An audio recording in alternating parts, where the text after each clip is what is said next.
வணக்கம்.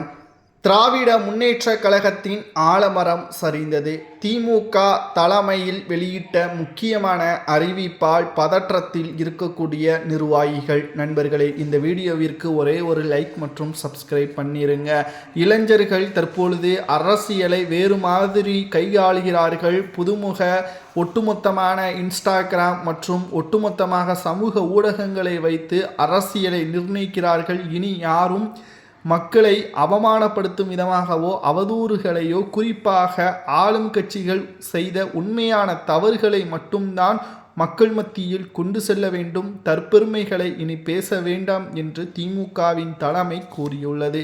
ஆனால் மக்கள் மத்தியில் தற்பொழுது திமுகவின் நிர்வாகிகள் 100%த்தில் 95% வயது மூப்பி இருக்கக்கூடியவர்கள்தான். அதில் ஸ்டாலின் உள்ளிட்ட பலருக்கும் சமூக ஊடகங்களை கையாள்வது தெரியாது. ஸ்டாலின் அவர்களது பெயரில் இயங்கக்கூடிய அனைத்து இணையதள முகப்புகளும் அவரது PR டீம் தான் செயல்படுகிறது. மேலும் திராவிட முன்னேற்றக் கழகம் அடுத்த 25 ஆண்டுகள் ஆட்சியை அமைக்க முடியாது என்றும் தற்பொழுது சமூக ஊடகங்களில் தகவல்களை மூத்த அரசியல் விமர்சகர்கள் கூறி வருகிறார்கள். திமுக செய்த மிக முக்கியமான தவறுகள், மூத்த அமைச்சர்களாக இருந்தவர்களுக்கு மீண்டும் வாய்ப்புகளை கொடுத்தது. குடும்ப வாரிசுகளை மீண்டும் திமுகவில் அங்கீகரித்தது. உதயநிதி அவர்களை உடனடியாக துணை முதல்வர் பதவியை கொடுத்து அலங்கரித்தது. ஸ்டாலின் அவர்கள் செய்த மிகப்பெரிய தவறுகள்தான் தற்பொழுது திமுக எதிர்க்கட்சி வரிசையில் இருக்கிறது.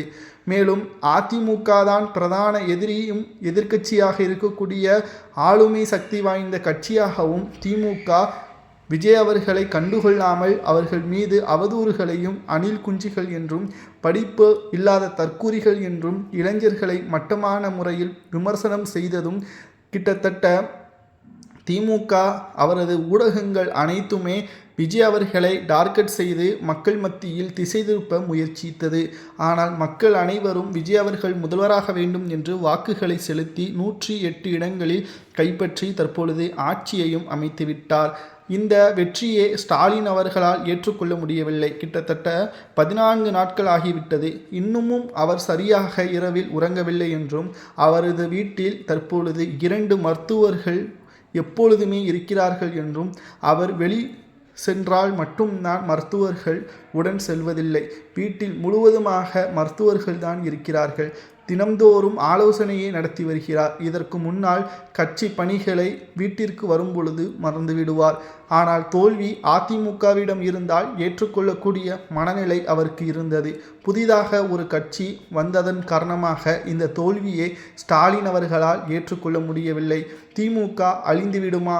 ஆலமரம் சரிந்துவிட்டது. கொளத்தூர் தொகுதியில் திமுகவின் தலைவர், முன்னாள் முதல்வர் என்ற பெருமையை தற்பொழுது செயல்படுத்தக்கூடிய வகையில்தான் அமைந்திருக்கிறது. சட்டமன்ற உறுப்பினராக அவரால் பெற முடியவில்லை என்றும் அவரது மனைவி மனக்கவலையிலும் இருக்கிறார். தற்பொழுது ஆலமரம் சரிந்தது போல்தான் அவரது செயல்பாடுகளும் இருக்கிறது. மேலும் கிட்டத்தட்ட உறக்கம் இல்லாமல் தோல்விற்கு என்ன காரணம், எங்கு தவறு நடந்தது, யாரால் தவறு நடந்தது என்பதுதான் தற்பொழுது ஸ்டாலின் அவர்கள் ஆலோசனையையும் நடத்தி வருகிறார். ஆனால் வெற்றி தாவேகா விஜய் அவர்கள் முதல்வராக பொறுப்பேற்று விட்டார். திமுகவின் கூட்டணிகளும் அவர்களது பக்கம் சென்று விட்டது. இனி வரக்கூடிய நாடாளுமன்ற தேர்தலிலும் திமுகவுடன் கூட்டணி இருக்காது. இதனால் தமிழகத்தில் இருக்கக்கூடிய 39 இடங்களும் திமுக தனித்து போட்டியிட்டால் ஒரு இடங்களை கூட கைப்பற்ற முடியாது. ஏனென்றால் வரலாற்றில் திமுக தனித்து போட்டியிட்டதே கிடையாது. மக்கள் திமுகவை அங்கீகரிக்க மாட்டார்கள்.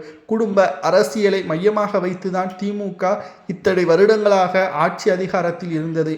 குறிப்பாக ஜெயலலிதா அவர்கள் தொடர்ச்சியாக 2 முறை அரியணையில் ஏறியதற்கு என்ன காரணம் தெரியுமா? மக்களிடம் ஜெயலலிதா அவர்கள் கூறியது ஒன்றைதான், ஊழல் ஆட்சி அமைய வேண்டும் என்றால் திமுகவிற்கு தாராளமாக வாக்குகளை செலுத்துங்கள் என்று கூறியதன் காரணமாகத்தான் கருணாநிதியால் முதல்வராக முடியாமல் மாறியது.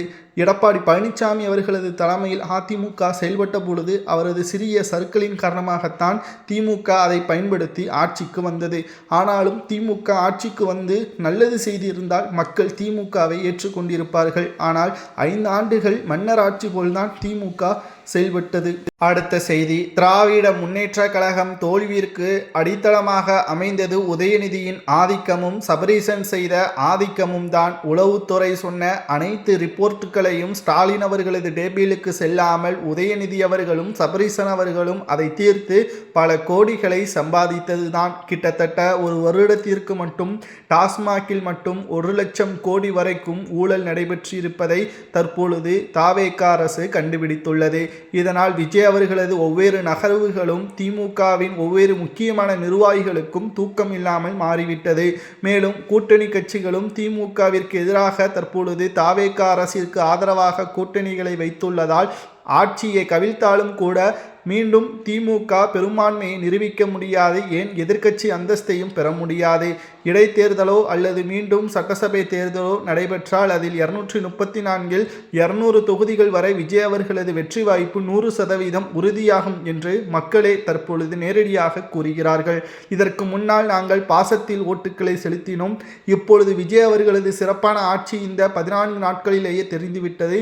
மீண்டும் அவர் தேர்தலில் போட்டியிட்டால் அவருக்குத்தான் வாக்கு என்பதையும் தெரிவித்துவிட்டனர்.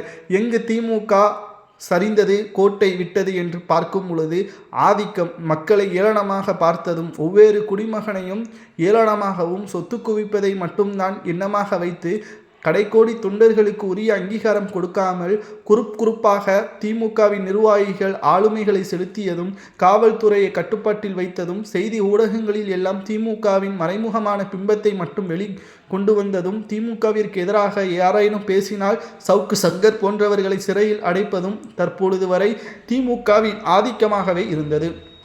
இதுதான் மக்கள் மாற்றத்திற்கான வாக்காகவே செலுத்தினார்கள். அதிலும் ஜென்சி தலைமுறையினர்கள் கடந்த கால அரசியல் என்ன, ஹிந்தி ஒழிப்பு, இதை பற்றியெல்லாம் அவர்களுக்கு தெரியாது. இதனால் அவர்களை கவரக்கூடிய வகையில் அரசியலை செய்யாததும் திமுக செய்த மிகப்பெரிய தவறாகவும் தற்பொழுது பார்க்கப்படுகிறது. திமுகவின் ஆட்சி இழந்ததற்கும் திமுகவின் தலைமையில் ஸ்டாலின் அவர்கள் கொளத்தூர் தொகுதியில் போட்டியிட்டு தோல்வியடைந்ததற்கும் மிகப்பெரிய ஒரு ஆலமரமே சரிந்துவிட்டதாகவும் சமூக ஊடகங்களில் கருத்துக்களையும் பதிவுகளை மேற்கொண்டு வருகிறார்கள். இனியும் குடும்ப அரசியல் வேண்டாம், மக்களுக்கு தேவையான அரசியலை தற்பொழுது சனாதானத்தை பற்றி உதயநிதி அவர்கள் சட்டசபையில் பேசியது மீண்டும் வெடித்துள்ளது. அவர் வாயை மூடிக்கொண்டு அமைதியாக அரசியலை செய்ய வேண்டும். எதிர்க்கட்சியாக ஆளுங்கட்சி செய்கின்ற தவறைகளை தான் சுட்டிக்காட்டி விமர்சனம் செய்ய வேண்டும். சனாதானத்தை தேவையில்லாமல் பேசி மீண்டும் மாட்டிக்கொண்டால் தற்பொழுது இருக்கக்கூடிய எதிர்க்கட்சி அந்தஸ்தை கூட அவர் இழக்கக்கூடிய நிலைமை உருவாகும் என்று பல எதிர்ப்புகளும் கிளம்பியுள்ளது. திமுக இதற்கு முன்னால் ஆளும் கட்சியாகவும் ஆண்ட கட்சியாகவும் இருந்திருக்கலாம். ஆனால் தற்பொழுது இருக்கக்கூடிய இளம் தலைமுறையினர்களுக்கு அது எதுவும் தேவையில்லை. வரலாறு என்பது தற்பொழுது மறைக்கப்பட்டதாகவே தான் நம்மால் பார்க்க முடிகிறது. திமுக தற்பொழுது நிகழக்கூடிய நிகழ்கால அரசியலை மட்டும்தான் மையப்படுத்தி பேச வேண்டும். அதை செய்ய தவறியதன் காரணமாகத்தான் திமுக ஆட்சியை இழந்துவிட்டது. விஜய் அவர்கள் நிரந்தர முதல்வர் என்று செங்கோட்டையன் அவர்கள் கூறுவதும் சரியா என்பதை கமெண்டில் கூறுங்கள்.